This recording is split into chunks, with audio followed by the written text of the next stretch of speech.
नमस्कार। Ambe home science classes में आप सभी का स्वागत है। तो आइए, आज मैं आप लोगों के लिए टॉप 50 क्वेश्चन लेके आई हूँ, जो बहुत ही सेलेक्टेड क्वेश्चन है आपके टीजीटी, पीजीटी, एलटी ग्रेड और यूपी बोर्ड के एग्ज़ाम के लिए। तो हम लोग देखते हैं हमारा पहला प्रश्न क्या है। हमारा पहला प्रश्न है, मशीन में तेल क्यों डालते हैं? तो मशीन में तेल क्यों डालते हैं? क्योंकि मशीन इससे क्या होती है, हल्की चलती है। जिस प्रकार व्यक्ति को अपने शरीर को चलाने के लिए उसे ऊर्जा की जरूरत होती है, तो उसी प्रकार मशीन को भी तेल की जरूरत होती है, जिससे वो आसानी से यानी हल्की चलती है। दूसरा प्रश्न है, साधारण वस्त्रों को सिलने के लिए मशीन में कौन से नंबर की सुई लगाई जाती है? तो किस नंबर की सुई लगाई जाती है? 16 नंबर की। ठीक है, ये याद रखिएगा।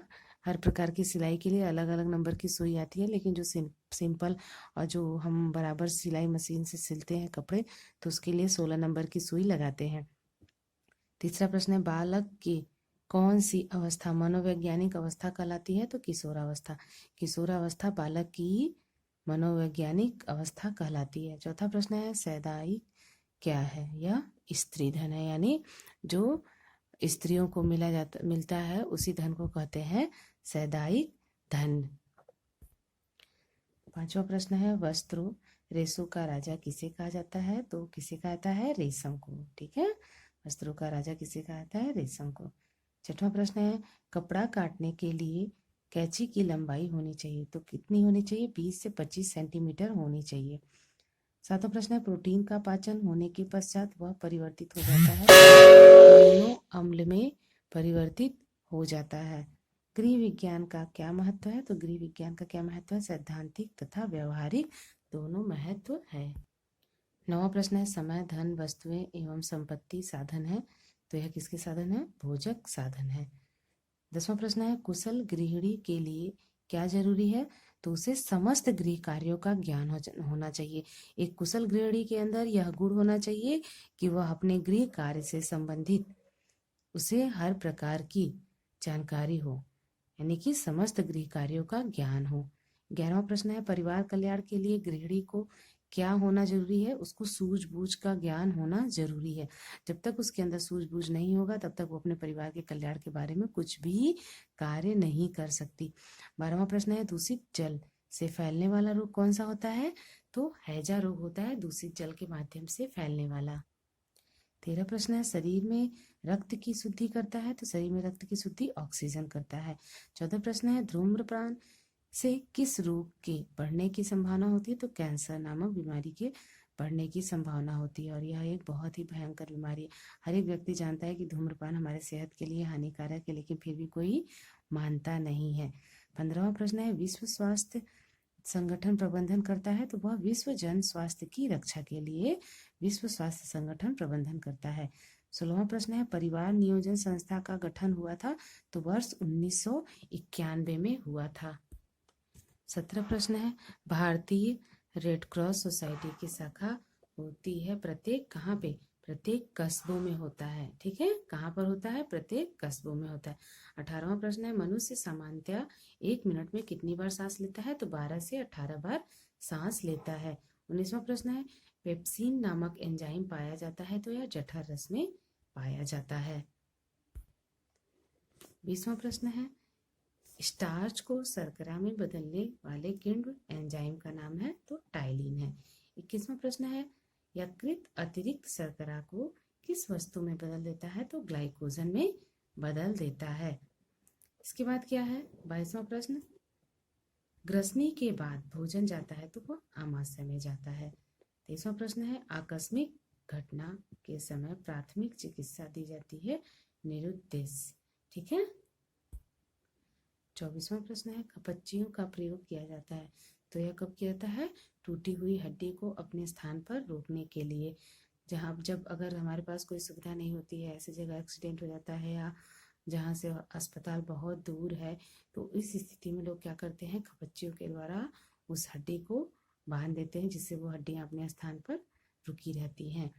ठीक है, यह जो है अभी तो समय बहुत बदल चुका है, लेकिन पहले अगर किसी के भी पैर में या किसी के भी हड्डी में कोई भी प्रॉब्लम होती थी या हड्डी टूट जाती थी, तो पहले के लोग क्या करते थे, पच्चियों का प्रयोग बहुत ज़्यादा करते थे।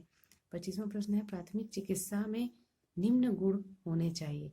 तो प्राथमिक चिकित्सा में उत्तम स्वास्थ्य एवं दृढ़ हृदय होना चाहिए। 26वां प्रश्न है सबसे खतरनाक विष होता है। तो सबसे खतरनाक विष जो होता है वो मस्तिष्क तथा तंत्रिकाओं पर प्रभाव डालने वाला विष होता है, क्योंकि जो विष मस्तिष्क पर प्रभाव डाल देता है या तंत्रिकाओं पर प्रभाव डाल देता है तो फिर व्यक्ति के बचने की कोई भी संभावना नहीं रहती है। 27वां प्रश्न है कृमि होने पर देते हैं। तो धतूरे का बीज देते हैं। जब कृमि हो जाती है तो धतूरे का बीज दिया जाता है। 28वां प्रश्न है सूखी पट्टी की जाती है। सूखी पट्टी कब की जाती है? जब रक्त प्रवाह बहुत तेजी से होता है तो रक्त प्रवाह को रोकने के लिए सूखी पट्टी की जाती है। 27वां प्रश्न है कोहनी तथा घुटने की पट्टी की चौड़ाई कितनी होती है? तो 7 सेमी होती है, यानी 7 सेंटीमीटर होती है। 30वां प्रश्न है बाह्य रक्तस्राव को रोकने के लिए प्रयोग की जाती है लंबी पट्टियों का। अगर जो रक्तस्राव बाहर से होता है तो उसके लिए लंबी पट्टी का प्रयोग किया जाता है।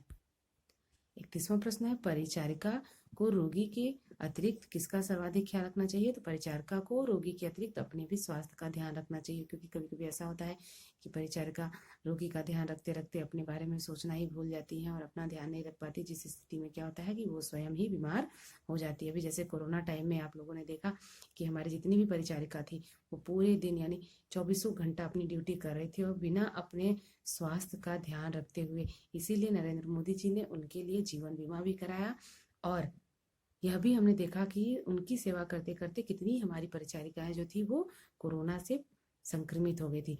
तो इन सब चीज़ों का भी ध्यान रखना चाहिए। जो भी परिचारिका होती है उन्हें रोगी के साथ साथ अपने भी स्वास्थ्य का ध्यान रखना चाहिए। 32वां प्रश्न है ड्रा शीट का अर्थ होता है। तो ड्रा शीट का क्या अर्थ होता है? जो यह रबर या मोमजामे के ऊपर बिछाई जाने वाली चादर होती है उसे ही ड्रा शीट कहते हैं।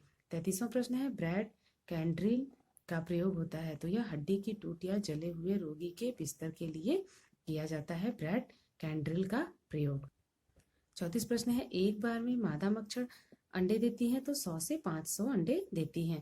35वां प्रश्न है फर्नीचर की दरारों को भरने के लिए प्रयोग किया जाता है। तो लकड़ी के बुरादे का प्रयोग किया जाता है फर्नीचर की दरारों को भरने के लिए। 36वां प्रश्न है कुएं के पानी के शुद्धिकरण के लिए मिलाया जाता है। तो पोटेशियम परमैंगनेट मिलाया जाता है कुएं के पानी के शुद्धिकरण के लिए। 37वां प्रश्न है मोती जरा का संक्रमण काल होता है। तो यह 7 से 21 दिन तक होता है। ठीक है, मोती जरा या फिर टाइफाइड से टाइफाइड भी कहते हैं। 38वां प्रश्न है आवश्यक अमीनो एसिड की संख्या होती है 9। कितनी होती है? 9। साधारण शर्करा होती है ग्लूकोज। साधारण शर्करा क्या होती है? ग्लूकोज। 40वां प्रश्न है एक वयस्क के लिए आवश्यक वसा कितना होना चाहिए? 20 ग्राम होना चाहिए। 41वां प्रश्न है रक्त दाब नियंत्रण में सहायक होता है। तो रक्त दाब के नियंत्रण में सोडियम सहायक होता है। 42वां प्रश्न है शरीर की आंतरिक क्रियाओं को नियंत्रित करने वाला पदार्थ कौन सा है? विटामिन। आप लोग को पता है ना हमारे कितने पोषक तत्व हैं? 6 पोषक तत्व हैं, जिनमें से उनके 3 अलग अलग कार्य निर्धारित किए गए हैं।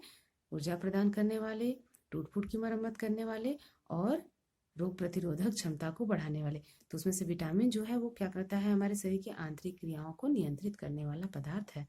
83वां प्रश्न है बच्चे का शारीरिक विकास किस पर निर्भर करता है? तो प्रोटीन पर। छोटे बच्चों को प्रोटीन बहुत ज़्यादा दिया जाना चाहिए, क्योंकि अगर उनके अंदर प्रोटीन की कमी हो जाती है तो क्वाशियस्कर नामक बीमारी हो जाती है और बच्चे का ग्रोथ जो होता है वो रुक जाता है। 44वां प्रश्न है रक्त के थक्का बनने में आवश्यकता पड़ती है किसकी? प्लाज्मा की आवश्यकता पड़ती है। 45वां प्रश्न है शरीर के निर्माण की इकाई है कोशिका। शरीर के निर्माण की इकाई कोशिका है। 46 है तंत्रिका कोशिका। 47 प्रश्न है मनुष्य के शरीर में सबसे बड़ी ग्रंथि यकृत है। 48 प्रश्न है छोटी आंत की लंबाई कितनी होती है? 5 मीटर। छोटी आंत की लंबाई 5 मीटर होती है। 49 प्रश्न है यकृत स्थिर है उदर में। कहाँ स्थिर है? उदर में। 50 और हमारा आखिरी प्रश्न है ऐसी पेशियां जिन पर हमारा नियंत्रण नहीं रहता उन्हें कहते हैं अनैच्छिक पेशियां। कुछ चीजें हमारे शरीर में 3 पेशियां होती हैं, ऐच्छिक, अनैच्छिक और हृदपेशी होती है। तो ऐच्छिक पेशियां जो होती है वो हमारी इच्छा के अनुसार कार्य करती है और अनैच्छिक पेशियां जो होती है वो हमारी इच्छा के अनुसार कार्य नहीं करती, वो अपना कार्य निरंतर करती रहती हैं। ठीक है, तो आप लोग वीडियो को बिल्कुल ध्यान से देखिए और सारे प्रश्नों को नोट करते जाइए और अपनी पढ़ाई बिल्कुल अच्छे से करिए। धन्यवाद।